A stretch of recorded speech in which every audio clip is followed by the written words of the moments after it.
Can we find someone's IP on TikTok? Hi everyone, welcome back to our channel.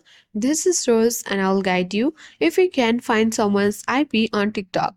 Watch the video till the end, and without further ado, let's begin. Launch TikTok. Make sure to sign into your account. Navigate to your home screen and tap on the search icon at top right from your TikTok homepage.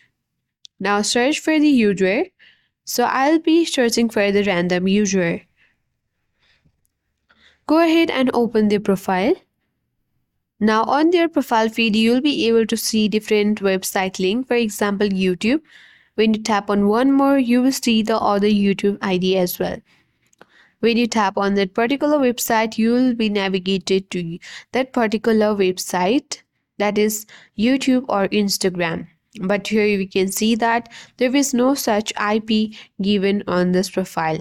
That means we are unable to find someone's IP on TikTok due to the privacy settings or the restrictions on TikTok. So I hope this guide was informative. If it was, then do like, share, comment, and don't forget to subscribe for more updates. Thank you for watching, and I'll see you in the next video.